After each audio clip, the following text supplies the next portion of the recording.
नमस्कार विद्यार्थी मित्रांनो, पोलीस पाटील पदासंबंधी बघा काही महत्त्वाच्या गोष्टी लक्षात ठेवा। बघा, नेमणूककर्ते यांची प्रांताधिकारी किंवा उपजिल्हाधिकारी जो यांची नेमणूक करत असते आणि विभाग जर विचार लक्षात ठेवा, महसूल विभागामार्फत जे आहे यांची नेमणूक होणार आहे।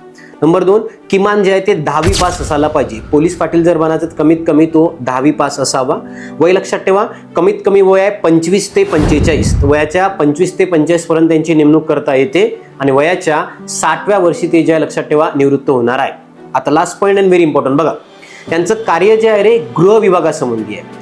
नेमणूक जरी यांचा महसूल विभाग करत असन त्यांचं कार्य गृह विभागासंबंधी राहते आणि गावामध्ये कायदा आणि सुव्यवस्था राखण्याची जिम्मेदारी जी आहे या पदाची राहणार आहे। तर पोलीस पाटील लक्षात ठेवा, गावातील कायदा आणि सुव्यवस्था राखण्याचं काम जे आहे पोलीस पाटील करत असते। तर गृह विभागासाठी हे काम करणार आहे पोलीस पाटील। क्लिअर आहे इथपर्यंत? एक प्रश्न आहे तुम्हाला लक्षात ठेवायचा आहे का, आपल्या इथे ग्रामसेवक जो आहे यांचं वेतन कोणत्या निधीतून दिलं जाते हे आम्हाला कमेंट बॉक्समध्ये सांगा। व्हिडिओ जर आवडला असेल तर व्हिडिओला लाईक आणि कमेंट करायला विसरू नका। Thank you so much.